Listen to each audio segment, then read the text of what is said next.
Welcome to another edition of BHS-TV News. My name is Jackson Bragman, and this is my Dress to Impress co-host, Reese Bedness.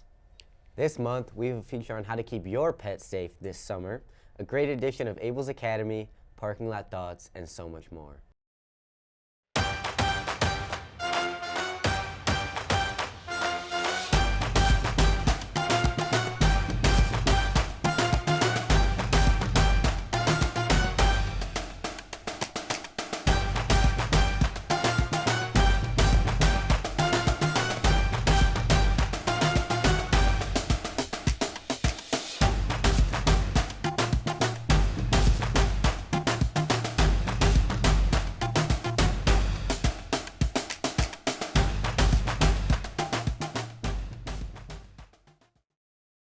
This week's NBA draft lottery left Detroit Pistons fans disappointed, as after holding the worst win-loss record in the NBA last season, the Pistons drew the 5th overall pick in the NBA draft, the lowest spot possible for them. In a strong draft class, the Pistons will likely still get a good player with the 5th pick, but they will miss out on 7'5" freshman Victor Wembanyama, who will surely be selected first overall by the lottery-winning San Antonio Spurs. With the weather warming up outside, BHS-TV News' Matthew Paul headed to the DePore Veterinary Hospital to ask how pet owners can keep their pets safe and happy this summer. Almost half of all American households own a dog. Dogs provide joy, companionship, and a sense of belonging for many people. Nevertheless, summer presents many challenges in this regard. I'll be interviewing Jessica, a licensed veterinary technician, about the ins and outs of dog care during the summer. Hi there, I'm Jessica. I'm a licensed veterinary technician here at DePore Veterinary Hospital. I've worked here for 9 years. I've been a licensed technician for 8 years. Always knew I wanted to work with animals, found out kind of about this field a little later into my college career, but I'm glad I found it, and it's definitely what's right for me. Love working here at DePore. We take great care of our pets, and a lot of people in this community also love their pets and will do everything and anything for them. Some things that you can do this summer to keep your pets safe is to make sure that they're on monthly heartworm preventative and especially flea and tick preventative with this warmer weather. Those guys are really active out there. As you may know, ticks can carry tick-borne diseases. Fleas can be a nuisance, not quite as dangerous as ticks, but they can carry some nasty intestinal parasites as well, keeping them up to date on vaccines like rabies, leptospirosis. A lot of wildlife, especially deer, they can kind of become protective of their young during this time of year. It's not uncommon that we see dogs come in here with injuries that they've sustained while a mother deer is protecting their young. So before you go letting your dogs out, if you have deer in your backyard, make sure you check your yard, make sure that they're not out there because they can get hurt. In the summer months, people are really active with their pets. Heat can be a big thing for a lot of dogs, especially English bulldogs, French bulldogs, any breeds that have the really short face muzzles like that. So heat strokes can happen. They're very scary. They can happen to any breed really, but those are kind of the more common breeds it may happen to. Any old dogs, things like that. So be careful when the temperature is above about 70 degrees. They can tire out really easily and overheat. Obviously, you want to be careful with pets in cars. If you're out running errands, things like that, just maybe it's best if they stay at home. Keeping your dog safe and healthy is an imperative responsibility for all dog owners. Doing so will ensure the greatest quality of life for you and your canine friend. Stay safe and healthy, everyone. This is Matthew Paul with BHS-TV News. On this week's edition of Abel's Academy, Abel Duchateau told us about one of his favorite hobbies. Drums are some of the oldest instruments in the world. Some of the first drums originated over 7,000 years ago. Although the design and product has changed a lot over time, the function and use of the drums is largely the same.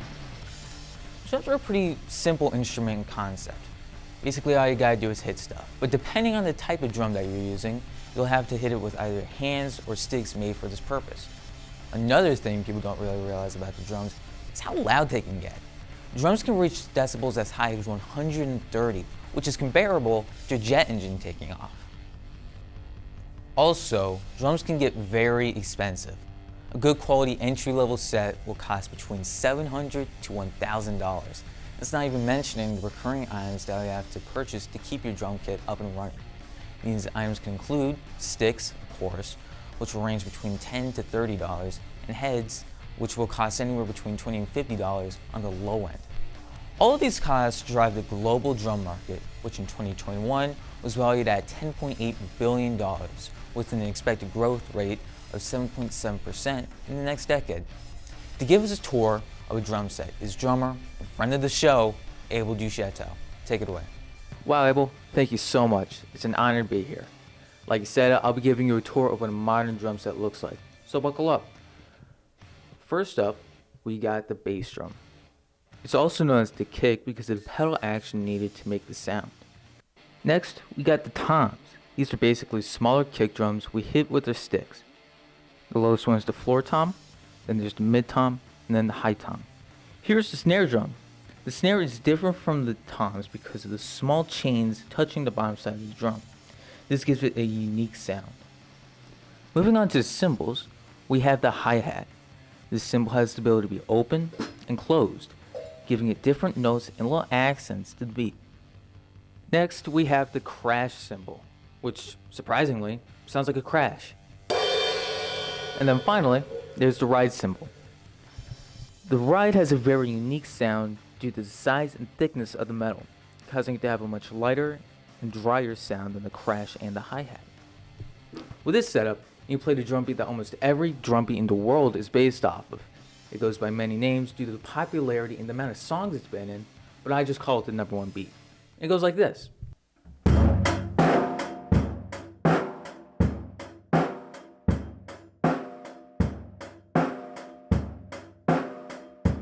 As you can see, it's pretty easy. All you really need is a little hand-eye coordination. We do a lot of things to that beat to make it unique to each song. This is a setup that I have. Other drum kits can get really big and even smaller than what I got, but this is what works for me in my non-existent budget. Wow. Thanks, Abel. And this wraps up this episode of Abel's Academy. Till next time, happy drumming. Marvel's latest blockbuster, Guardians of the Galaxy Volume 3, hit theaters last week, and it's been a smashing success. The final installment of the trilogy has raked in almost $600 million so far. You can still see Star-Lord, Gamora, and of course Groot in theaters now to stay up to date on the Marvel Cinematic Universe. Speaking of summer blockbusters, BHS-TV's Max Smith previewed the most anticipated films of the next few months. The Barbie movie? Oh, Barbie. Mario. John Wick. I went around the halls of the hills with Apollo to see what movies the BHHS student body was excited to see. A good majority of the students were very amped up to see the new Barbie movie, starring Margot Robbie and Ryan Gosling. And the Super Mario Bros. Movie, which features Jack Black and Chris Pratt. However, these are not the only movies to look forward to in the upcoming year 2023. There are a plethora of movies from The Little Mermaid, Spider-Man Across the Spider-Verse, The Hunger Games, and the Teenage Mutant Ninja Turtles movie. With a bunch of different genres, there's a movie for everyone. The student favorite, Super Mario Bros., has a gross income of $871 million, which as of right now is the highest gross income movie of 2023, but is expected to surpass $1 billion within the spring and summer. However, the Barbie movie is expected to hit $31 million within the opening weekend, which is airing July 21st this summer. Looks like we're expected to have a great summer at the cinema. The BHHS Theater Department impressed this year with their productions of Newsies and Spelling Bee, so Mohammed Al-Majoun and Anthony Doria profiled the BH International Thespian Society to see what these talented performers are all about. BHS-TV News, I'm here with Mrs. Brogret, the theater director here at Bloomfield High School. So my first question for you is, how long has this club been around for? We have had the ITS club even before I came. It started 3 years before me, so Bloomfield Hills High School has had a troupe for 8 years now. We do everything. So in the club, this club sponsors our haunted theater. They create the pathway, and we make it different every year just in case we have repeat customers, which we usually do. They create the rooms. So how many members do you currently have?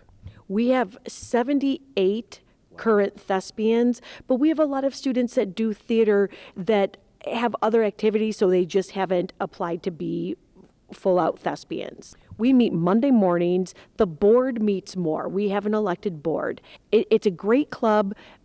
It's not a normal club, though. When we meet, sometimes we're together for 12 hours. So it's not a half-hour, hour each week kind of club. Anthony Dory for BHS-TV News, signing off. This week was Senior Honors Night at the high school. 179 Bloomfield Hills High School seniors took the stage of the auditorium to be recognized for their outstanding academic careers. Students with at least 3.75 unweighted GPAs were honored, having their names and accomplishments read aloud by their counselors. Congrats to all of the seniors honored for their academic excellence throughout high school.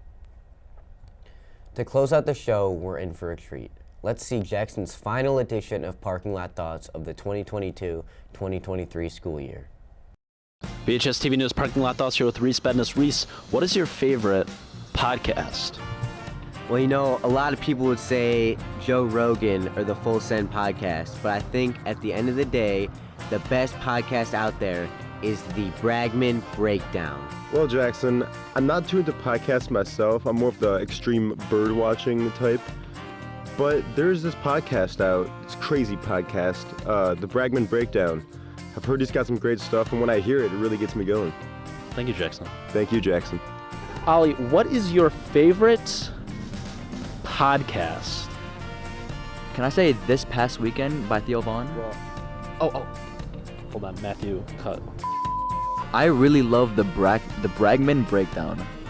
Very good answer. Ollie, thank you so much for your time. Thank you so much for having me. Well, you know, I have a friend. His name is Jackson, and I'm pretty sure he makes this radio podcast. It's called the Bragman Breakdown. It's really good. You guys should all listen to it. Good choice. Thank you for your time, Cameron. Thank you. Impulsive. What's your favorite podcast? Probably the Bragman Breakdown podcast. Wow, we've gotten that one a lot today. It's just kind of bizarre, but okay. Well, I mean, he's speaking his truth. So yeah, thank you for your time, Hayden. Thank you for having me. I appreciate it. BHS TV News Parking Lot Thoughts with BHS TV News advisor, Mrs. Tier. Mrs. Tier, what is your favorite podcast? Come on, Jackson, stop asking me this question. Mrs. Tier, what's your favorite podcast? No, I will not answer it. Mrs. Tier, we had it all planned out. What's your... It just seems like selfish promotion. I can't do it. Please? Bragman Breakdown. And with that, we conclude this month's edition of BHS TV News. If you have questions or suggestions for us, feel free to send us an email at bhstvnews@bloomfield.org. Be sure to follow us on Twitter at BHSTVNews and on Instagram at BHSTV.news. Thanks for a great year, everyone. We here at BHS TV News are wishing all of our viewers a great last month of school. I'm Reese Bedness. And I'm Jackson Bragman. Thank you for watching. So now we...